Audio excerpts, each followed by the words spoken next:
It began with one line, a declaration that sounded confident, patriotic, and bold: "We don't need Canada's lumber." When Donald Trump said those words, the crowd cheered. To many, it felt like America standing tall, cutting off foreign dependence and protecting its own. But behind that single sentence was a reality so complex that even Washington didn't see what was coming. Because that one decision to impose heavy tariffs on Canadian lumber would set off a chain reaction that no one could stop. Prices would skyrocket, construction would freeze, and the American dream of owning a home would suddenly slip further out of reach for millions. Trump's move wasn't just a trade policy. It was an economic gamble, one rooted in pride, power, and politics. And while Washington flexed its muscles, Canada didn't panic. It planned, it adapted. And it turned the crisis into something that would quietly rewrite the balance of power across North America. So tonight, on Northern Pulse, we're diving deep into the story of how a single boast, "We don't need Canada's lumber," became one of the costliest lines in modern U.S. history. Because behind the politics was something far more dangerous: reality. It began the way so many political storms do, with a single sentence that sounded bold enough to echo across the border. Standing at the podium, Donald Trump leaned into the microphone and said with full conviction, "We don't need Canada's lumber." The line drew applause. It was short, simple, and strong, everything a campaign-style soundbite should be. To the public, it felt like another declaration of independence, proof that America could supply itself without relying on foreign imports. But behind the cheer and the cameras, that line carried a dangerous misunderstanding of how deeply tied the two economies really were. For decades, American homes had been built on Canadian wood, literally. Almost 85% of U.S. lumber imports came from Canada, supplying a third of the total wood Americans used. Those shipments weren't a luxury, they were the backbone of the housing market. But that fact didn't fit the political narrative. So Washington moved ahead anyway, branding new tariffs on Canadian lumber as a national security measure, a move meant to look strong on television and patriotic in headlines. But markets don't react to speeches, they react to reality. Within days of the tariffs, lumber prices shot past $650 per thousand board feet, the highest levels in years. Builders panicked. Investors warned of ripple effects. And quietly, economists began to whisper the truth no one in Washington wanted to hear: America couldn't replace Canada's lumber, not even close. The promise of self-sufficiency had just collided with the math of the modern economy. And as the numbers climbed, one question started haunting the policy that began as political theater. Had pride just built a wall around America's own supply chain? When those tariffs went into effect, the shock didn't stay in Washington, it hit the ground fast. Almost overnight, lumber prices began to spiral. What once cost builders $350 per thousand board feet was now pushing past $650, then $700. For the average American family, that invisible number meant something very real: the cost of owning a home was about to skyrocket. Across Texas, Florida, and Ohio, construction sites fell silent. Developers stopped breaking ground. Contractors froze mid-project, unsure how to price homes that were becoming unaffordable before they were even finished. And every delay meant layoffs, canceled projects, and dreams slipping further away. The National Association of Home Builders released a chilling warning. For every $10,000 increase in building costs, nearly 1 million Americans would be priced out of home ownership. Think about that, 1 million people losing the chance to buy a home, not because of wages or interest rates, but because of a tariff. Economists at Brookings called it a self-inflicted wound.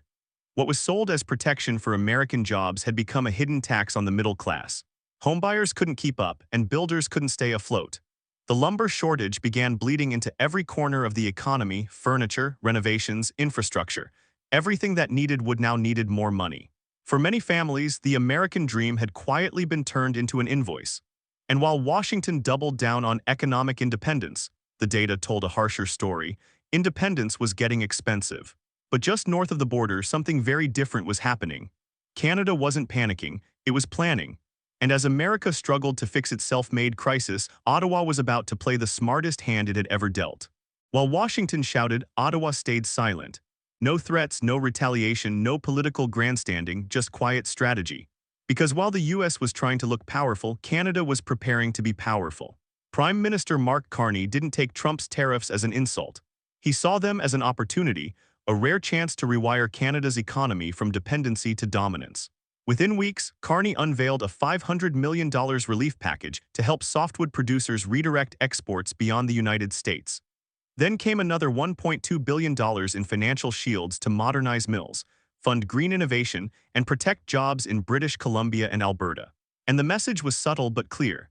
Canada wouldn't fight this trade war with anger. It would fight it with evolution. British Columbia's Forest Minister Ravi Parmar outlined a bold target: shift at least 10% of lumber exports away from the American market and into Asia, Europe, and emerging regions across the world. Government analysts began calling it the diversification decade. What was once a crisis now looked like a catalyst. Provinces launched modernization drives, introducing automation, AI-driven sawmills, and eco-friendly processing systems. Export councils started opening trade offices in Seoul, Tokyo, and Berlin. And instead of begging for access to the US market, Canada began offering stability to the rest of the world. In less than 6 months, the lumber war stopped being about retaliation. It became about reinvention. And while Washington's tariff gamble pushed its own builders into chaos, Canada was quietly reinventing itself as a global supplier of trust, sustainability, and precision manufacturing.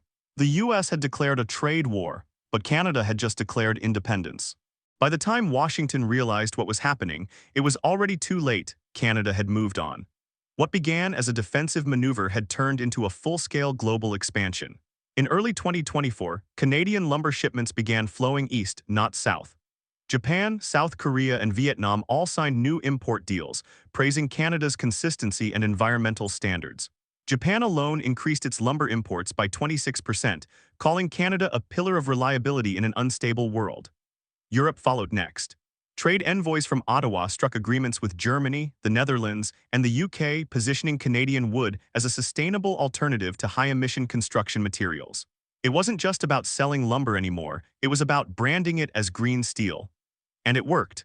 From Tokyo to Berlin, architects and developers began using Canadian timber in eco-certified buildings. The same wood once destined for American suburbs was now shaping skyscrapers in Asia and Europe.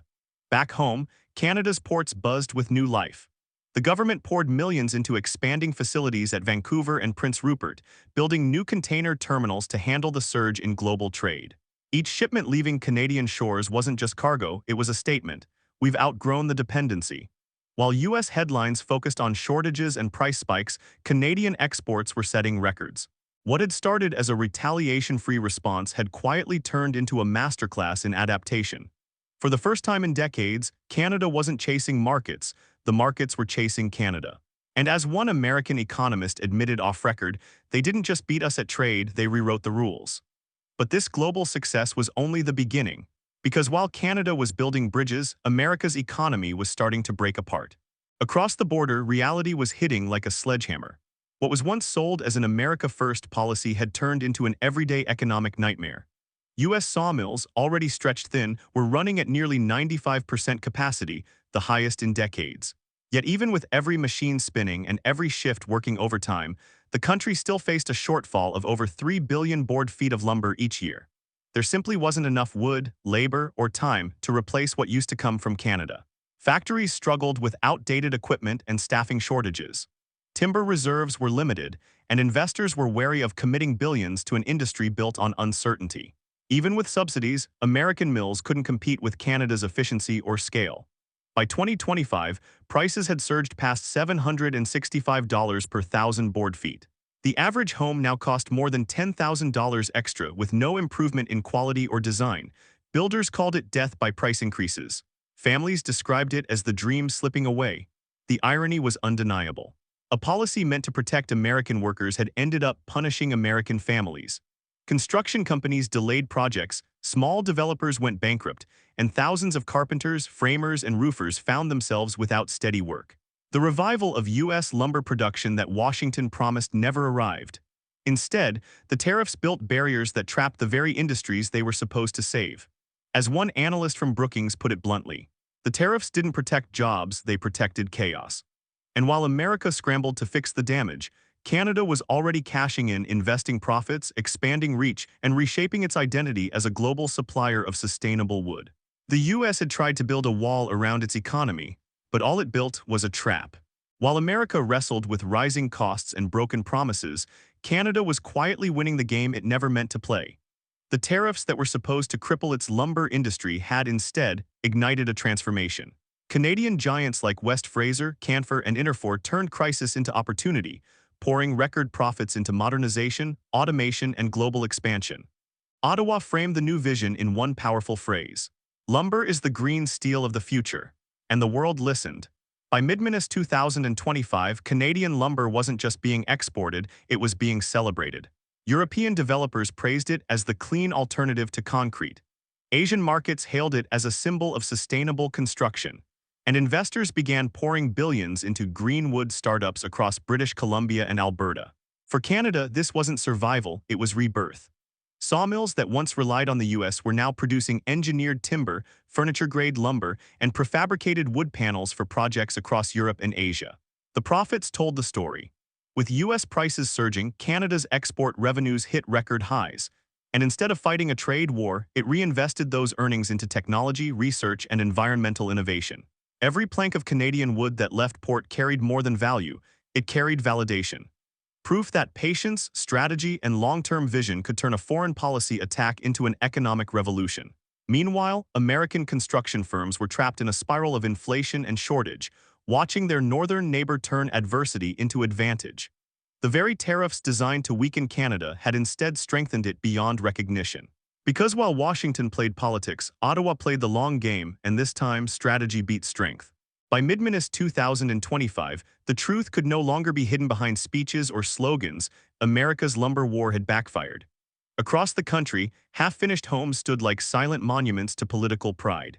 Construction companies struggled to keep projects alive as material costs soared and budgets collapsed. Every new house required more money, more time, and more patience. Three things the middle class was quickly running out of.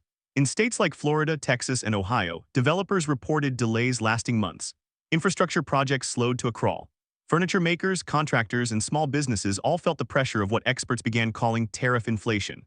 What started as a patriotic push for self-reliance had turned into a domino effect of rising prices, shrinking demand, and growing frustration. Meanwhile, north of the border, Canada was rewriting the rules of trade. Exports to Asia and Europe surged nearly 20%, powered by new long-term contracts with Japan, Germany, and South Korea. Ottawa's diversification strategy was working, and analysts at RBC Capital Markets made a stunning prediction. By 2027, Canada could become the largest lumber export hub outside Northern Europe. It was more than a trade victory, it was an identity shift. For decades, Canada had been seen as the quiet partner, dependable but dependent. Now it was becoming something else entirely, a global power in sustainable industry. And in that quiet transformation lay a powerful irony. While the US built tariffs to protect itself, Canada built alliances to outgrow them. Protectionism had built walls in Washington, but in Ottawa it had built bridges. The lumber war had started with words of pride, but it ended with a single truth. Canada didn't just survive America's tariffs, it evolved because of them. In the end, this wasn't just a story about lumber, it was a story about pride. A line spoken for applause had turned into a lesson written in the price tags of every unfinished home across America. What began as a show of strength became a symbol of how fragile economic independence can be when it's built on ego instead of strategy. Trump's declaration, "We don't need Canada's lumber," was meant to sound powerful. But power without preparation is just noise. And when the noise faded, the numbers spoke louder. Record prices, collapsing affordability, and a housing dream drifting further away from millions of Americans. Meanwhile, Canada did what nations with vision always do, it turned pressure into progress. Instead of retaliating, it rebuilt. Instead of complaining, it diversified. The same tariffs meant to choke its industry became the spark that modernized it. By adapting, Canada didn't just defend itself, it transformed itself, from a supplier to a strategist, from a trade partner to a global player. And that's the quiet truth at the heart of this entire saga. Economic power isn't about shouting the loudest, it's about thinking the longest. As America continues to wrestle with inflation, shortages, and the weight of its own protectionist pride, Canada stands taller not because it fought harder, but because it planned smarter. Sometimes the cost of independence isn't victory, it's isolation. And in this case, the price of pride was paid in full. Because when the dust settled, only one nation emerged stronger. And it wasn't the one that started the fight. This is Northern Pulse, where power, policy, and pride collide.